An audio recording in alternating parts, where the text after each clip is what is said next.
जो लोग मेरे इस चैनल पर नए हैं या फिर मेरा ये वीडियो पहली बार देख रहे हैं, वो मेरा YouTube channel political Tamasha with doctor Arshi को सब्सक्राइब करके वहाँ पे लगी बेल आइकॉन को ज़रूर दबा दें ताकि आपको हमारे आने वाले हर वीडियो की अपडेट्स मिलती रहे।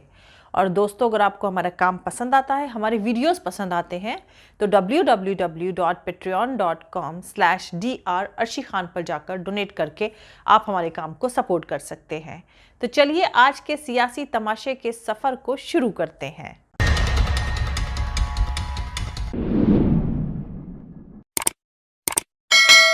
मैं प्रधानमंत्री से पूछना चाह रहा हूं कि आपके दांत बड़े हैं या पार्लियामेंट के दांत बड़ा है? पार्लियामेंट के दांत बड़े हैं। आप दांत नहीं दिखा सकते पार्लियामेंट को, वैसे तो प्रधानमंत्री। इतना टाइम कैसे प्रधानमंत्री के वो समझ में नहीं आ रहा है। अभी पार्लियामेंट की बिल्डिंग बनी भी नहीं, आप चले जाते हैं अनवेल। महीने में 1 करोड़ 30 लाख नौकरियां चले गई, वो शेड्यूल में नहीं आता प्रधानमंत्री के। 8% अनएम्प्लॉयमेंट हो चुका है भारत का, वो शेड्यूल में नहीं आता प्रधानमंत्री के। नौजवानों का, युवाओं का मुकद्दर बेरोजगारी बन चुका है, बर्बाद हो रहे हैं, वो शेड्यूल में नहीं आता प्रधानमंत्री के।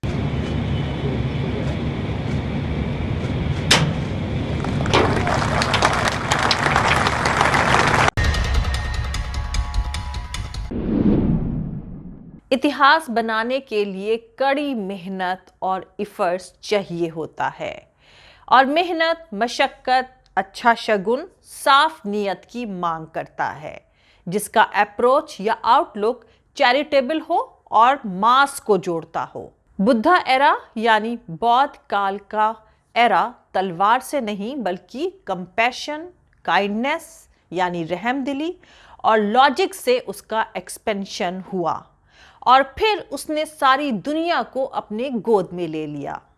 जब ग्रेट एम्परर अशोका ने अपनी जीत की ताकत का झंडा फहराकर अपनी तलवार पर निगाह डाली तो खुद से पूछा था, ये सब क्यों और किसके लिए? जीत के घमंड को रहम में डुबो देना उसकी ग्रेटनेस को चमकदार बनाता है। अशोका पिलर यानी अशोक स्तंभ उसका ही सिंबल है। अशोक पिलर सिर्फ एक स्कल्पचर ही नहीं, एक आइडिया, एक थॉट का प्रेजेंटेशन है, जहां चारों शेर मुंह बंद करके चारों डायरेक्शन में कॉन्शियस और कामली खड़े हुए हैं। सत्यमेव जयते Mundaka Upanishad. Mundaka Upanishad is an ancient Sanskrit Vedic text. उससे उठाया गया श्लोक का एक हिस्सा है, जिसका मतलब है सच की ही जीत होती है। यह भारत का नेशनल एम्ब्लेम यानी राष्ट्रीय चिन्ह है। ये सेना और पुलिस के मेडल, सरकारी दस्तावेज, पासपोर्ट, सब जगह भारत का ये नेशनल एम्ब्लेम अपनी मौजूदगी दर्ज कराता है। अब ये नेशनल एम्ब्लेम बदला जा रहा है।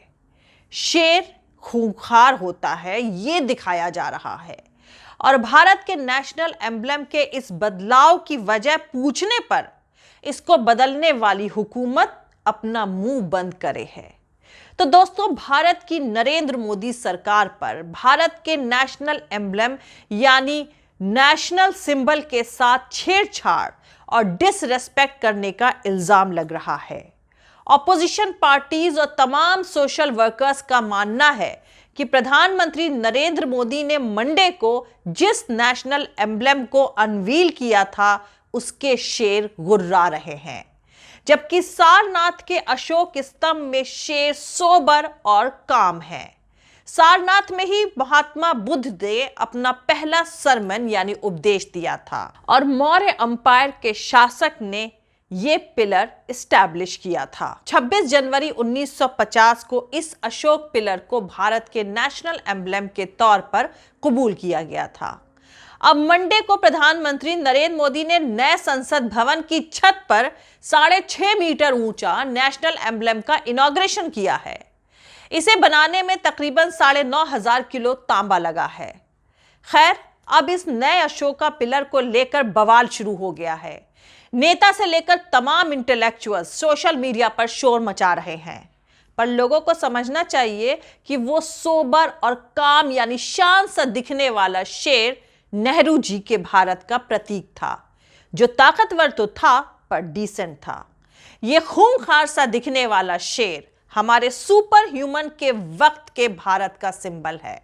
ऐसे भारत का सिंबल जहां दाढ़ी बड़ी होने के चलते मॉब लिंचिंग हो जाती है, जहां धर्म देखकर रेपिस्ट के सपोर्ट में तिरंगा यात्रा निकाल दी जाती है, जहां सो कॉल्ड संत मन से खड़े होकर मुस्लिम कम्युनिटी की बहनों का बलात्कार करने के आह्वान करते हैं, जहां रामनवमी जुलूस में मस्जिदें जलाई जाती हैं, जहां सच्चे पत्रकारों को जेल भेज दिया जाता है और दंगाइयों को parliament.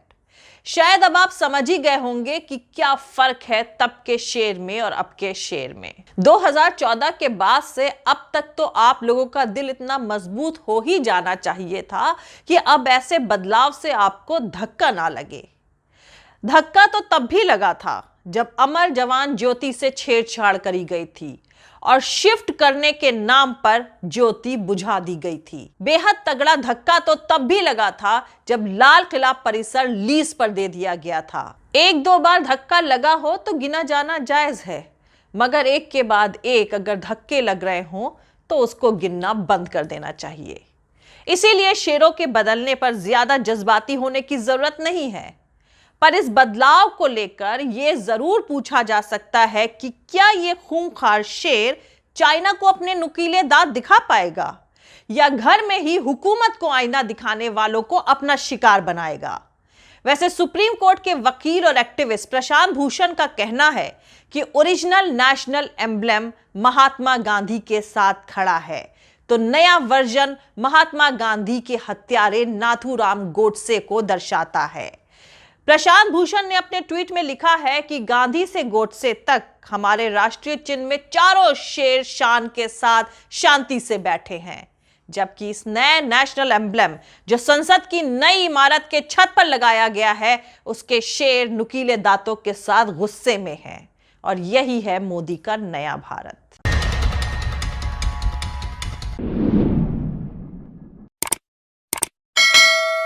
Yesterday's unveiling of the national emblem also is a violation of the constitutional norm. It is a violation of a theory of separation of powers. As a student of constitution, it would have been really appropriate that the Prime Minister should have taken a back seat. But it is very unfortunate that we have seen visuals that the Speaker of the Lok Sabha is standing behind or sitting behind the Prime Minister. And please understand that the national emblem as an Ashoka Chakra was found at a place called Sarnath. It was built by Ashoka the Great, and it is the same place where Gautam Buddha had given his first sermon. That national emblem has 4 animals. One is a lion, horse, bull, and elephant. It signifies, it sends a message of courage, justice, equality and confidence. That is part of the preamble of our constitution. That must be understood.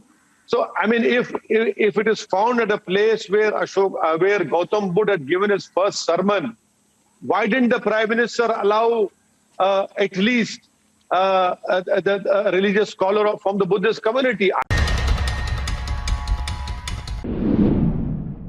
वहीं वकील संजय घोष ने भी tweet करके कहा है कि भारत को original Sarnath राजधानी के सिंबल में देखा गया और मोदी जी ने शेरों के प्रतीक में देखा।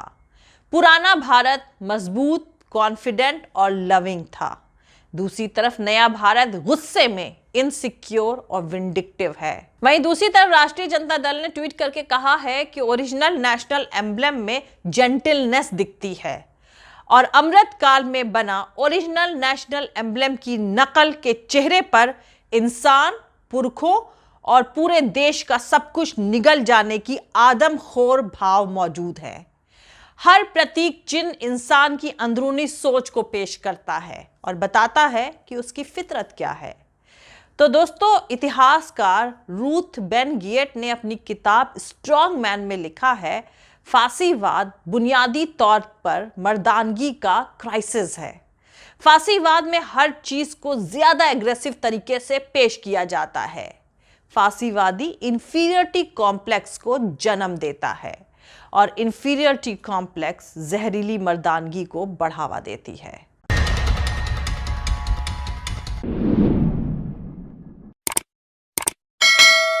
तो आज के लिए इतना ही। जय हिंद, सत्यमेव जयते। अल्लाह हाफिज़। दोस्तों, हमारा पूरा वीडियो और दूसरे और वीडियोस देखने के लिए हमारा YouTube channel political Tamasha with doctor Arshi को सब्सक्राइब करके वहां पे लगी बेल आइकॉन को ज़रूर दबा दें ताकि आपको हमारे आने वाले हर वीडियो की अपडेट्स मिलती रहे। और दोस्तों, अगर आपको हमारा काम पसंद आता है, हमारे वीडियोस पसंद आते हैं, तो www.patreon.com/dr अर्शी खान पर जाकर डोनेट करके आप हमारे काम को सपोर्ट कर सकते हैं। दोस्तों, अगर आपको हमारा वीडियो पसंद आता है तो लाइक और शेयर करना हरगिज़ नहीं भूलें। आप हमें फॉलो भी कर सकते हैं हमारे ट्विटर, इंस्टाग्राम और फेसबुक पेज पर। मेरा ट्विटर हैंडल है @arshi_aziz Khan। Thank you. मिलते हैं अगले वीडियो में।